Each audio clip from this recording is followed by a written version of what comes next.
El pueblo de Israel salió ¿de dónde? De Egipto y llegó a la tierra prometida. ¿Pero qué pasó en la tierra prometida? ¿Qué había? Había gigantes. ¿Qué más había? Había 31 reyes dentro de la tierra. 31, dice la Escritura. Para que el pueblo de Dios pudiera ejercer allí su reinado y establecerse en la tierra prometida, había que derrocar a los 31 reyes. Ahora, Dios se ha sumado a nuestras vidas. Pero ¿qué es lo que pasa? Que esta tierra está ocupada. El proceso de Dios, ¿cuál es? Arrancar lo que está en esta tierra para que su reino pueda establecerse en nosotros. Nosotros hablamos con mucha facilidad de que las cosas ya están terminadas, pero la verdad es que no están terminadas. La verdad es que cada día que estamos en el Evangelio estamos descubriendo reyes dentro de esta tierra que aún no están bajo el reinado de Cristo. Nosotros podemos cantar, tuyo es el reino, tuyo el poder, tuyo es la gloria, pero necesitamos mirar si esto es una realidad subjetiva dentro de cada uno de nosotros. Entonces entendemos ese proceso. Por ese proceso al que Dios nos somete es que se va revelando la iglesia. Ese proceso es el que llevará y traerá a la luz la iglesia. Y es ese proceso el que nos permitirá experimentar la iglesia. La iglesia no es un producto terminado. Si usted tiene su boletín en la mano, pusimos una frase del Señor Jesús que dijo, yo edificaré mi iglesia.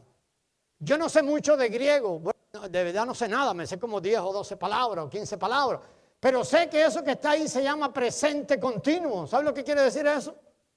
Que el Señor está edificando continuamente su iglesia. Quiere decir que cada vez que toma a alguien y pone la vida de su hijo adentro, comienza un proceso de edificación. No es un producto terminado. Nosotros hemos dicho a la gente que es un producto terminado, pero no es un producto terminado. Por eso cuando oímos hablar de juicio, se nos erizan los pelos de la espalda. Sí. Los hijos de Dios compareceremos delante del tribunal de Cristo. ¿Lo sabían? Los hijos de Dios compareceremos delante del tribunal de Cristo. Por eso no podemos vivir de una manera suelta. No. Hemos sido librados de la condenación. Amén. Pero aún compareceremos delante del tribunal de Cristo. La impartición del misterio, y hemos hablado revisando el libro de Efesios del misterio de Dios. El libro de Efesios dice que Dios tiene un misterio. Tuvo un misterio hasta que decidió revelarlo. El misterio de Dios es Cristo. Y también Cristo tiene un misterio. Y el misterio de Cristo es la iglesia. Quiere decir esto, que si nosotros queremos entender a Cristo, tenemos que hacerlo a través de ¿qué? De la iglesia. Si queremos entender a Dios, tenemos que hacerlo a través de Cristo. Por eso él mismo dijo, el que ha visto a mí, ha visto al Padre. Entonces es importante que veamos eso. La impartición de esa vida de Cristo en nosotros es lo que va a producir la iglesia. O sea que la iglesia está en un proceso de ¿qué? De edificación, de producción. Ayer hablábamos con nuestros hermanos en Formando para la Vida del cuerpo de Cristo. Y hay una figura tremenda del cuerpo de Cristo. La mejor figura para mí que hay en la Escritura es cuando el Dios decidió crear a Eva. ¿Y sabe cómo la recibió Adán? Después que Dios se la creó, cuando fue el matrimonio. ¿Recuerda cuando Dios se la presentó a Adán? Lo que dijo Adán. Esto es ahora hueso de mis huesos y carne de mi carne. Y esa es una figura de la iglesia. La iglesia que Dios está preparando tiene que ser carne y de la carne de Cristo, y tiene que ser huesos de Cristo. La iglesia que Dios está preparando tiene que tener la misma naturaleza y esencia de Cristo. Amén. Por eso es el proceso a que Dios nos somete. Porque cuando Cristo vino a nuestras vidas nos dimos cuenta que ahora en nuestras vidas quedan muchas cosas que no son Eva. La Eva de hoy no tiene solo a Adán adentro. La Eva de aquel entonces, ¿qué tenía adentro? ¿Usted se acuerda, siervo? La Eva de aquel entonces, ¿sabe lo que tenía adentro? Solo Adán. Por eso Adán dijo, es hueso de mi hueso y carne de mi carne. Lo único que Eva tenía adentro era Adán. Ahora usted decimos, oh pastor, nosotros estamos de acuerdo, hermano, y todos hemos salido de ahí, gracias a Dios, que la iglesia no es un edificio, ¿verdad que no? Gloria a Dios. Pero la iglesia tampoco es un grupo de personas. No, de ese grupo de personas que Dios escogió, Dios está edificando su iglesia. Mire para usted adentro, hermano. ¿Sabe Adán es figura de quién? ¿Alguien lee Romanos 5:14? Rápido, rápido, rápido, rápido. Rápido, rápido. Si no, nos vamos más tarde. Romanos 5:14. Romanos 5:14. Vamos, léalo, siervo.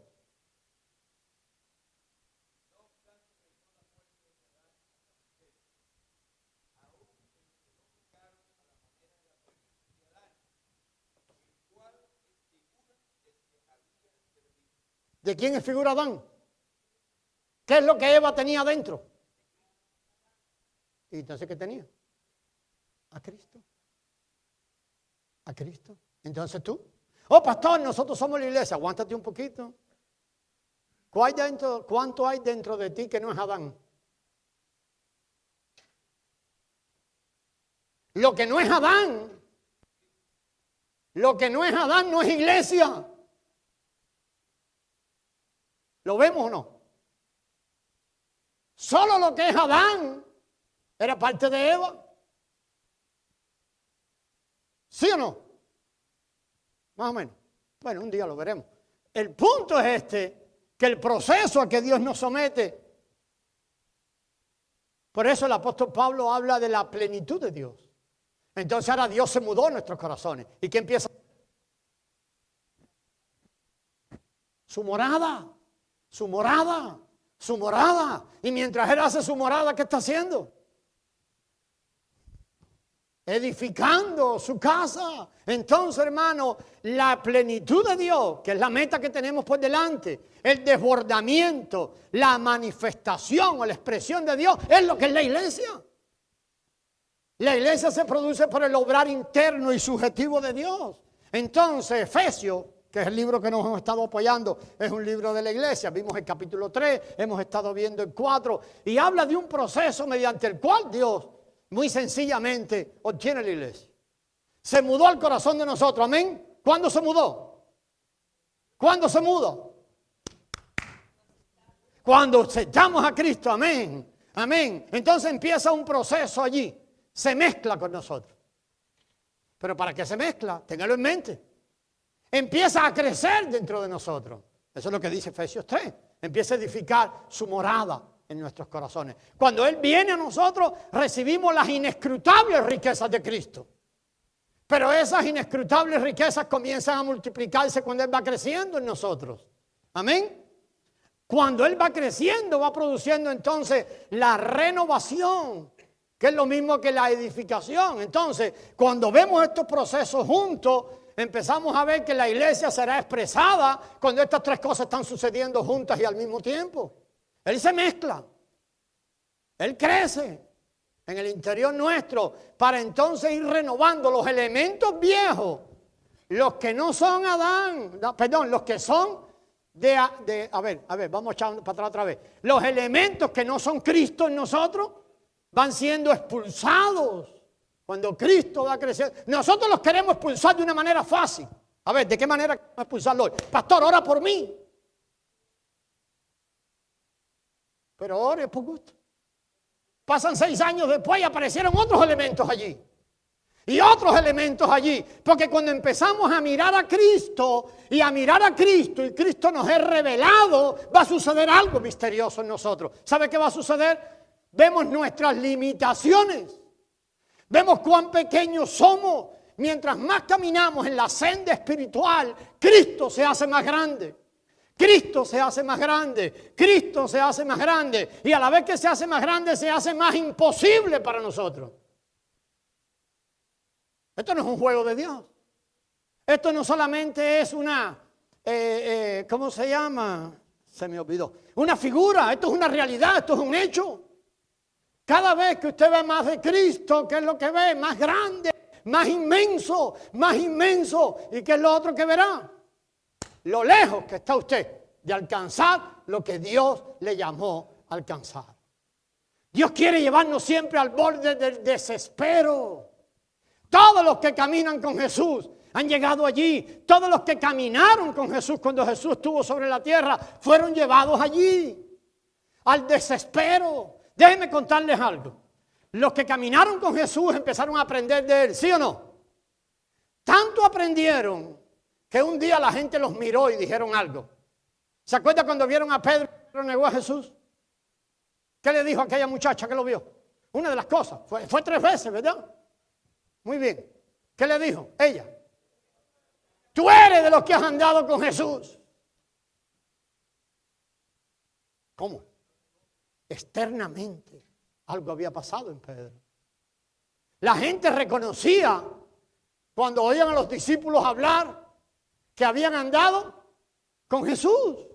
Ellos lo reconocían. Déjeme decirle, amado hermano, eso es poquito en el reino. Nosotros nos impresionamos con eso, pero es poquito. ¿Sabe qué poquito es? Jesús no le daba importancia a eso. Nosotros buscamos mucho el reconocimiento externo.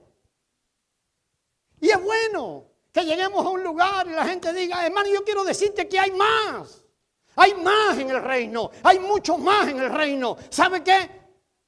Cuando el Señor Jesús se fue, ¿sabe lo que les dijo a todos ellos? ¿Ustedes me van a abandonar? ¿Se los dijo o no?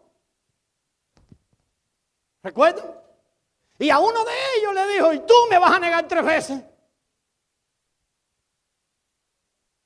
¿Sí o no? O sea que el Señor Jesús sí sabía algo que los ojos de afuera no podían ver. Pero él sí lo sabía. Y ese es el proceso. Entonces él viene, se mezcla. Y ahí, si no se mezcla, no puede haber crecimiento. Y si no hay crecimiento, no puede haber renovación y edificación. No puede haberlo. Mientras revisamos Efesios 3, hablamos de las riquezas de Cristo que nos son impartidas cuando Él se mezcla. ¿Se acuerda de eso? Ya eso lo hemos visto. Entonces eso nos revela la meta del obrar de Dios. Hace un ratito cantamos así, que Dios siempre está obrando, ¿sí o no? Y es bonita esa canción. Y nos erizamos y todo. Y hay una obra espiritual que Dios está haciendo, eso es verdad. Dios siempre está obrando. ¿En qué? La mayoría del cristianismo cuando canta eso, ¿saben qué piensa? En darnos cosas, en mejorarnos, en quitarnos los problemas. Queremos hablar de la obra espiritual. Tal vez la semana que viene un poco más. Pero lo que hemos querido es sentar las bases de esta obra espiritual. Una vez que hemos nacido de arriba, porque los hijos de Dios nacen ¿de dónde? De arriba. Eso dice Juan 1:12. El 13. Nacemos de arriba. Dice que no somos engendrados de carne ni de sangre, sino de voluntad. No somos engendrados de voluntad de varón, sino del Padre de arriba. Engendrado de arriba. Tenemos que ver a dónde vamos. Hermanos queridos, si nosotros vamos a producir algo, ¿qué es lo que hace una compañía de carro? Si va a producir un carro. Está el show de carro, ¿ya se acabó o no? Antes me gustaba ir, ya no voy. Porque es muy caro. Siempre hacen un prototipo de carro, ¿sí o no? Lo que usted ve ahí normalmente en las de esos, no, el carro está producido. Muchas veces son prototipos de carro. Dios hace lo mismo. Él hizo un prototipo. ¿Y qué quiere? Producir muchos igual que el prototipo. ¿Sabe lo que ha pasado con la iglesia? Perdió el rumbo. ¿Por qué? Por no mirar el prototipo. Siempre decimos, Oh, hermano, no te preocupes. Sobre todo cuando pasan tragedias y todo. Hermano, no te preocupes, Dios tiene un propósito. Después le vamos y le decimos al otro, oh, hermano, no te preocupes, Dios tiene un propósito contigo. Y después al otro, Dios tiene. Entonces tenemos un Dios de 100,000 millones de propósitos. No, Dios tiene un propósito. Uno, nada más. Un propósito que lo tiene desde antes de la fundación del mundo, en el cual está obrando. Entonces la obra espiritual, ¿cuál es? La obra que lleva adelante el propósito espiritual que Dios ha predeterminado antes de la fundación del mundo. Mucha obra que la iglesia hace no es una obra espiritual. Ahora está de moda la iglesia. Resucitó otra vez, eso no estaba de moda hace 50 años, se fue del mercado y ahora ha resucitado de nuevo. Nuestro hermano, que es muy peleón, pero es un hombre de Dios tremendo. Nuestro hermano, yo ahorita me acuerdo el nombre, está peleando mucho en eso. El evangelio social. Lo que tenemos que hacer es ocuparnos de los más abusados de la sociedad, de los más separados de la sociedad. Eso es mentira. Nosotros tenemos que preocuparnos en una sola cosa. ¿Sabe qué? El propósito del eterno. Siempre el enemigo está ahí para desviarnos del propósito de cosas y ponernos a funcionar en cosas que no tienen nada que ver con el propósito del eterno. Entonces, mucha atención. Mucha atención. Por eso el primer paso que Dios da en la vida de todos sus hijos es ponerle adelante el prototipo. Mire a dónde los llevo. ¿Qué es lo que quiero producir con ustedes? ¿Quién es el prototipo? Cristo. Cristo. Levanta a Cristo. Nos deja ver a Cristo. Esto es lo que quiero producir. De esto es lo que quiero inundar. De tal manera que mi hijo solo sea él primogénito entre muchos hermanos. Algo sucedió espiritualmente en la vida de Jesús, porque primero Jesús fue llamado el unigénito Hijo de Dios, ¿sí o no? Pero después llamado el primogénito Hijo de Dios. O sea, que quiere decir que Jesús tendría muchos y muchos hermanos. Y el autor del Evangelio de Hebreos dice que a Dios le ha placido llevar a la gloria muchos y muchos y tener muchos y muchos hijos. Igual que ¿quién? Que el primero, que Jesús. Oh, Señor, ¿y para qué Dios te tomó a ti, amado hermano? Para hacerte igual a Jesús. Amén. Eso fue. Pero esto no va a hacerlo desde una imitación objetiva de Jesús. A ver, por muchos años hemos intentado esto a través de una imitación objetiva de Jesús. Mi hermano acaba de dar una larga lista de pecados. ¿Sabe lo que dice el apóstol? Y cosas parecidas a esta, interminable. Podemos estar aquí 18 orando una lista de pecados. ¿Sabe por qué? Porque el problema no está en los pecados cometidos. ¿Sabe dónde está el problema? En su naturaleza. ¿Sabe por qué el hombre comete pecados? Porque tiene una naturaleza de pecado. ¿Cuál es el negocio de Dios? Cambiar la naturaleza. Por eso añade la vida del Hijo en nosotros. Pero la imitación objetiva de Jesús. Ok, vamos a trabajar sobre los pecados. Hermano, yo no soy embustero, no soy, qué sé yo. No compararse con esa larga lista inmensa. Está bien, no es esto, pero es esto. Y si encontráramos un hombre que no es ninguna de esas cosas que nos leyó el hermano, ¿necesita a Cristo, sí o no?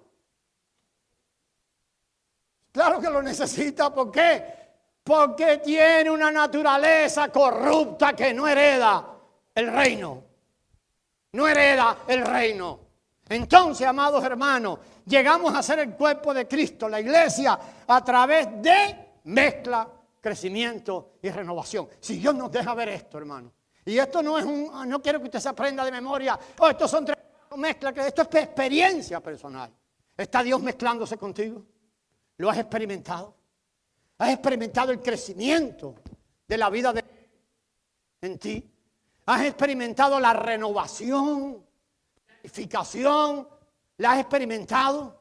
¿Has experimentado que los enemigos están siendo derrumbados y no los derrumbaste tú? sino que están siendo derrumbados por el crecimiento. Cuando disfrutamos a Cristo, Él nos abastece para que nosotros podamos despojarnos de ese viejo hombre y vestirnos del nuevo, que es la iglesia, que es Cristo mismo. La marca de una vida gobernada por el Espíritu Santo no es que hablen lengua. No es que hable en lengua, no es que tiene poder para brincar, no es que se eriza, no es que canta, no es que se cae al suelo. La marca de una vida gobernada por el Espíritu Santo es que su corazón está siendo comprimido para Cristo, Cristo, Cristo, Cristo, Cristo, Cristo, Cristo. Es lo único que quiere. Es lo único que anhela una persona que está yendo llena del Espíritu Santo. Solo anhela, totalmente está concentrada en Cristo. Si se eriza o no se eriza, esos son otros 5 pesos. Si habla o no habla, son otros 5 pesos. Pero la marca de una vida llena por el Espíritu Santo es que lo único que anhela es Cristo. Y Cristo, y Cristo, y Cristo. Y cada día está creciendo en Cristo. Y hoy puede ver algo de la vida de Cristo que ha sido añadido en él. Y la semana que viene verá algo de la vida de Cristo. Y gloria a Dios que lo pueda ver todos los días. Y todos los días. Y todos los días. Y todos los días. Entonces, hermano, cada uno tiene que de verdad tomar esto en serio. Eso es verdad en su caso. Una vida llena por el Espíritu Santo no la podemos medir por externismos. No la podemos medir por eso. Es este tipo de vida, la vida que tú estás viviendo, por lo menos la vida que deseas. Tu corazón está siendo desesperado por Cristo. Ay, no, hermano, yo no sé qué me pasa. Mamá, vete a orar y trata eso con el Señor, ¿sabes? Porque es hora ya de que si naciste de arriba, tienes que desear lo del Padre. ¿Sabes por qué? Porque ha ocurrido un nuevo nacimiento en el Espíritu. Y el Espíritu del Hijo ha sido puesto en nosotros. Amén. ¿Y sabe lo que hace el Espíritu del Hijo que ha sido puesto en nuestro espíritu? Clama. Abba, Padre. Pastor, pero mi corazón no clama Abba, Padre. Entonces hay 2 cosas que han pasado. O no recibiste el Espíritu del Hijo, o la otra yo no sé cuál es. Pero necesitas resolver ese asunto rápido. Porque si recibiste el Espíritu del Hijo, dice la Escritura, que el Espíritu del Hijo dentro de nosotros clama por el Padre.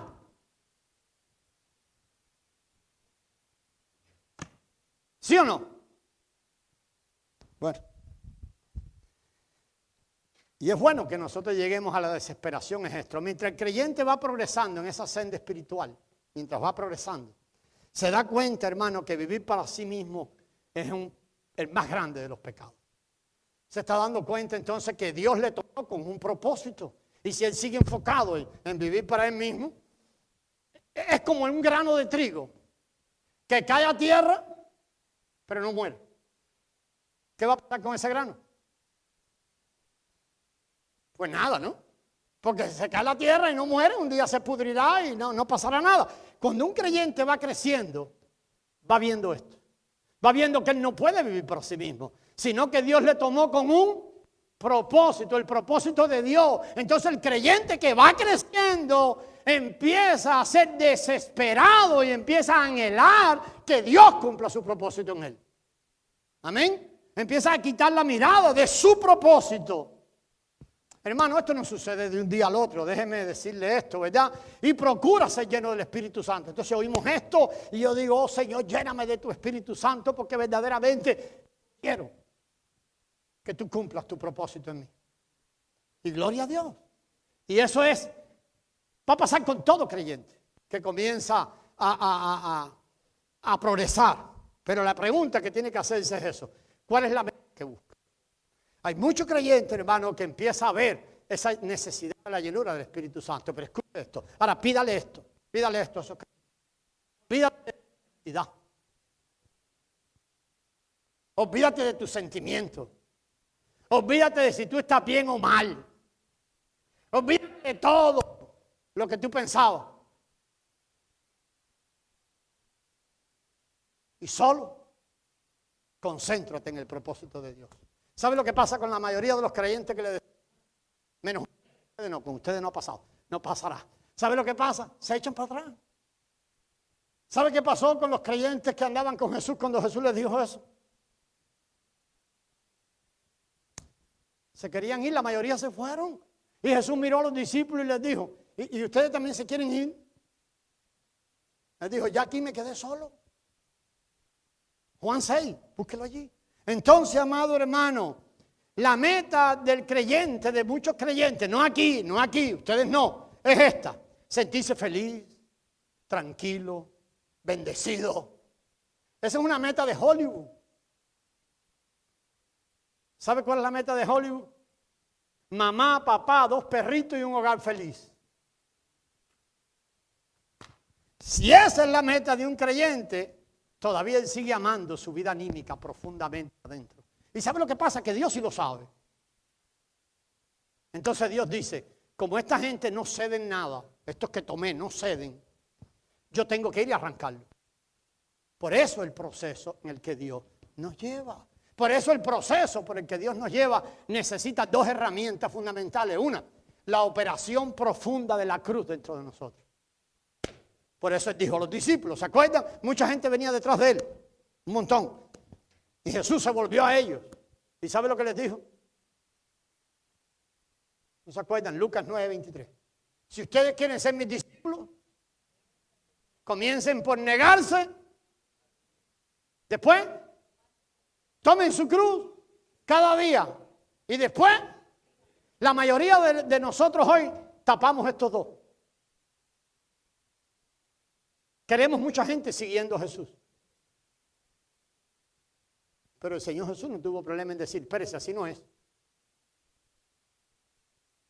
No, así no es. Tienen que empezar por negarse a ustedes mismos. Después tienen que seguir por un proceso de muerte, eso es la cruz, diario. Y después, entonces me podrán seguir. Porque mientras lo que vemos que es Pedro, Jesús, capítulo 13 de Juan. Pero déjeme seguir, ahorita voy allí, si me viene a la mente otra vez. Muchos creyentes no han comprendido el significado de lo que es ser una persona espiritual. Seguimos creyendo que ser una persona espiritual son las cosas esas externas. Un hermano que aprende muchos versículos de memoria, que es bueno. Eso es bueno, que viene a todos los cultos y todo. Seguimos aprendiendo, tenemos problemas para medir lo que es una persona espiritual. Una persona espiritual es una persona que está gobernada por el Espíritu Santo de Dios. Amén. Que produce el fruto del Espíritu Santo de Dios. Se ve visible en la vida de esa persona el fruto del Espíritu Santo de Dios. Que la Escritura allí en Gálatas no habla de los frutos. Habla del fruto, que es uno. ¿Y sabe quién es el fruto? Amor, gozo, paz, paciencia, benignidad, bondad, fe, esperanza. Pero el fruto es Cristo. Esas son una picture, una pintura de Cristo. Ese es el fruto. Ese es el fruto. Nada de esas cosas se consiguen aparte de Cristo. Entonces, amado, si no entendemos lo que es ser espiritual, mucho menos entendemos lo que es la obra espiritual. Mi hermano MacArthur, John MacArthur, si no lo han conocido, pueden oírlo. Mi hermano John MacArthur está peleando duro contra todo aquello del evangelio social que está de moda. Oh, lo que tenemos que hacer es cambiar para recibir entre nosotros a aquellos que están afligidos, los LGBT, no sé cuánto. Venga para acá, aquí lo que hay es que darle amor. Venga para acá fulano, venga para acá fulano. El evangelio social. El evangelio social, dice MacArthur, nos llevará después a cambiar el mensaje. Hermanos amados, no entendemos la obra social. Yo les he comentado a ustedes que ahora existe la Iglesia Verde, muy enfocados en que los cristianos aprendamos a cuidar la tierra, de no contaminarla, de los cocodrilos que si se van a morir y esa bobería. Cuidado, hermano, cuidado. Tenemos que entender cuál es la obra espiritual. Solamente definimos un poquito. Efesios 4, 12 y 13, ese es un pasaje tremendo. El Señor Jesús, a través del apóstol Pablo, el Espíritu Santo nos está diciendo que el Señor Jesús constituyó hombres. Si usted lo busca ahí rápido, dice que constituyó a unos apóstoles, a otros pastores, a otros evangelistas, a otros maestros, y habla de 5 tipos de hombres que el Señor Jesús constituyó. Yo quiero que usted ponga una atención en la palabra constituir. El Señor Jesús ha traído hombres como regalo a la iglesia, pero los ha constituido. ¿Quién los ha constituido? Él. ¿Sabe lo que es constitución? Naturaleza.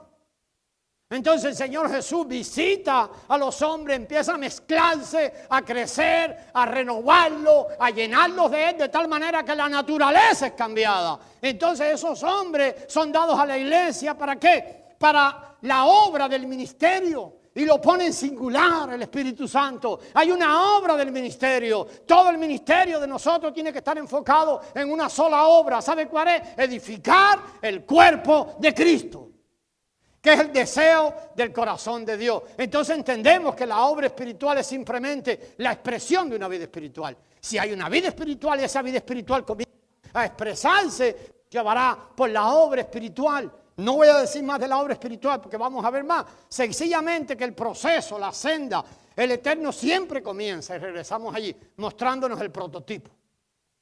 Cuando nosotros vemos el prototipo y es Cristo, y Dios empieza a levantar a Cristo delante de nosotros, lo que vamos a sentir es un enorme desespero en el corazón.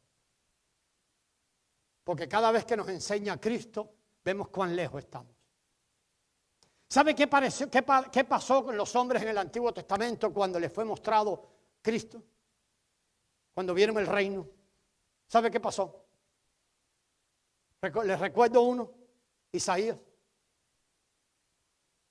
Dice capítulo 6, cuando vio en el año que murió el rey Usías, vi yo al Señor sentado en el trono. Cuando vio a Dios, ¿qué pasó?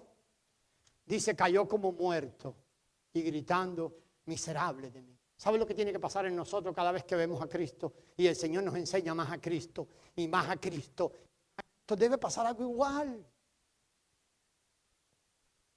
Véalo en el Antiguo Testamento, véalo en el Nuevo Testamento. Debemos caer como ciegos. Cuando nosotros vemos, oímos y vemos, nuestros ojos son abiertos a la grandeza de Cristo. Debemos decir, oh Dios, qué grande es eso. Segunda de Corintios 4:6, no lo buscamos. Bueno, usted está viendo tanto de Cristo que ve derrota en su vida. Que cada día el sentido de derrota parece ser más grande. Este no es un evangelio que a la gente le gusta. A la gente le gusta el evangelio que llegue a subirte el autoestima. ¿Cómo es? Self-esteem. Pero el evangelio de Cristo no era ese. El evangelio de Cristo no era subirle la estima a nadie. Era mostrarle a alguien su verdadera situación. Era mostrarle a los hombres su derrota. Era llevar a los hombres a la convicción de que su vida natural no puede vivir en el reino. Entonces, la pregunta para usted es esta. ¿Está viendo tanto de Cristo que usted ve derrota? Que es demasiado lo que le falta por delante. Pero aún así en su corazón hay un correr y quiere seguir corriendo y quiere seguir siendo atraído hacia allí. La Escritura dice que Cristo ha resplandecido en nuestros corazones. Y cuando Él resplandece en nuestros corazones, nos deja ver su grandeza, pero aún atrae el corazón de sus hijos hacia Él. Lo atrae. Aún vemos aquello más inalcanzable, porque esto es parte del programa de Dios. Ahí vamos a ir ahora. Antes de nosotros ser apóstoles, y no se asusten, porque una de las versiones de la palabra apóstol significa enviado. Así que el apóstol no son esos que se proclaman apóstoles. ¿Sabe quiénes son apóstoles? En un sentido todos. Porque hemos sido enviados. Amén. Pero antes de ser apóstol, yo no sé si es Marcos 3:14. Si usted lo busca, a lo mejor, si no está ahí, entonces lo buscaremos en otro lugar otro día. Pero Marcos 3:14 es un pasaje, yo creo que es ese. A ver, si lo buscan rápido. Si no, nos vamos más tarde y es por cuenta de ustedes. Por demorarse. Antes de poder ser enviados, nosotros necesitamos ser hechos discípulos. Marcos 3:14. Vamos.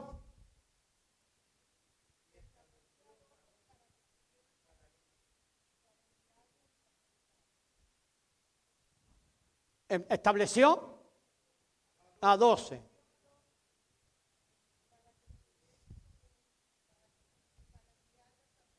Ok, esa versión está buena, no tan buena. Hay otra versión o otro pasaje que dice que llamó de sus discípulos a 12. Y el sentido es ese. De los discípulos de él, ¿qué hizo? Llamó a 12 para que estuvieran con él y después los envió a predicar. Pero primero, ¿qué fueron? Discípulos. Para ser enviados nosotros necesitamos ser discípulos. ¿Saben lo que es un discípulo? Alguien que está puesto bajo disciplina. Esto es formidable. Dios empieza a llamarnos.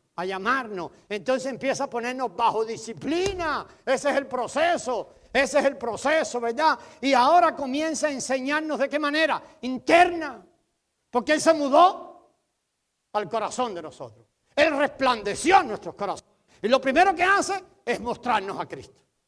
La primera parte del proceso de Dios es mostrarnos a Cristo, ponerlo grande ahí de nosotros. Y ahora empieza la obra del Espíritu Santo. ¿A ustedes les gusta una canción que hay por ahí que se llama El Taller del Maestro? Yo no me acuerdo mucho cómo dice. Sí. Hay cosas mucho que no me gustan de esa canción porque habla mucho de una cosa externa. Pero yo voy a hablarles del verdadero taller del Maestro. Una vez que el Espíritu Santo nos toma a nosotros, nos empieza a tratar como sus discípulos. Nos pone bajo disciplina. Lo primero siempre, ¿sabe qué? Enseñarle a dónde los quiero llevar. Si no le enseño a dónde los quiero llevar y ustedes permanecen mirando a dónde los quiero llevar, nos podemos perder, ¿sí o no? Es lo que nos ha pasado. Mire, el autor de los Hebreos, Hebreos 12, 1, dice así: corran con paciencia la carrera que tienen por delante, ¿sí o no? Y lo primero que dice es, miren el objetivo. ¿Cuál es el objetivo? Puesto los ojos en Jesús, el autor y consumador de la fe. Si no, se van a correr para cualquier lugar. Eso lo agregué yo. Pero dice, puesto los ojos en Jesús. ¿Qué es lo que nos está diciendo el Espíritu? Si no vemos el blanco, la meta que Dios tiene en mente, empezamos a correr para cualquier lugar. Y perdemos el rumbo. Entonces, lo primero que el Espíritu Santo hace cuando empieza a trabajar es eso. ¿Qué es? Enseñarnos allí. Mostrarnos el diseño, la casa de Dios. ¿Qué es lo que yo quiero construir? ¿Qué es lo que quiero? Lo que Dios desea, lo que tengo en mi mira. Lo que yo tengo en la mira mía es mi hijo. Lo que tengo en la mira es construir ustedes muchos que sean iguales que mi hijo. De tal manera que mi hijo entonces sea el primero entre muchos hermanos. Ese es esencial en nuestra vida. Entonces ahora Dios empieza a hacer muchas cosas reales en la vida nuestra. Hermano, esto no son figuras. Esto tiene que ser real. La primera, voy a terminar aquí. Voy a dejar esto para lado porque si no me tengo que correr mucho. La primera es esta. Nos muestra cuán completamente otro es el de nosotros. Una vez que levanta a Cristo, mire lo que hace el taller en el taller del maestro ahora. Todo el trato de Dios mostrarnos, miren a Cristo. Y lo primero que quiero que aprendan, o lo segundo, lo primero es miren a Cristo. Miren mi meta. Miren el objetivo perfecto. Hacia aquí los llevo. Hacia aquí los quiero traer. Esto es lo que quiero. Pero lo primero que ahora va a enseñar, estos son fundamentos. Si estos fundamentos no están establecidos, es muy difícil que pueda haber edificación arriba.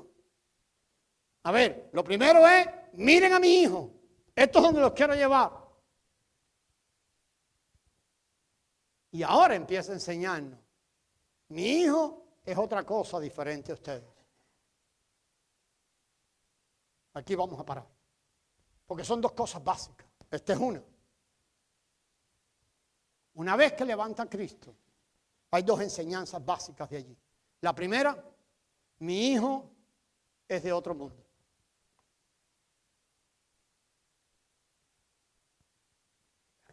Ustedes no son como mi hijo. Mi hijo no es como ustedes. No me lo rebajen. Jesús apareció una vez diciendo, yo no soy de este mundo. Nosotros queremos vivir un reino de este mundo y queremos adaptar a Cristo al reino de este mundo. Pero lo primero que Dios quiere que veamos, una vez que nos enseñe el diseño, hay dos verdades grandes sobre las que vamos a desarrollar la otra semana. Una, mi hijo es otro, diferente a ustedes, muy diferente. Está muy lejos de mi hijo. Y qué bueno que eso pueda sembrarse como una verdad en nosotros. Hay una gran diferencia entre nosotros y Cristo. Una gran diferencia. La segunda verdad. Nunca serán como mi hijo por su propia fuerza. Entonces hay dos verdades tremendas aquí. Una vez que levanta al hijo, ¿ya vieron el objetivo perfecto? ¿Ya vieron lo que tengo en mi corazón? ¿Ya vieron lo que tengo en mi mira? Ahora les voy a decir algo. Ustedes son diferentes a mi hijo es diferente a ustedes. Totalmente otro. Y la segunda cosa es, nunca, hermano, compréndalo bien, que el Señor nos ayude a ver esto. Nunca serán como mi hijo en su propio esfuerzo. Nunca lo lograrán, no importa lo que hagan. Si el Señor abre nuestro entendimiento y estas dos verdades se establecen como una realidad en nuestro corazón, nosotros vamos a poder avanzar en la senda espiritual. Todo el trato en la escuela, ¿cómo dijimos que le íbamos a decir? En el taller del maestro va encaminado allí a enseñarnos estas tres cosas mezcladas. La primera, miren aquí, este es el modelo, es Cristo. Para eso lo hizo resplandecer en nuestros corazones. Y miren ahora, es otro diferente a ustedes. Con su propia mente no van a entender nada. Con su fe no entienden nada. Con su esfuerzo jamás podrán ser como mi hijo. Jamás.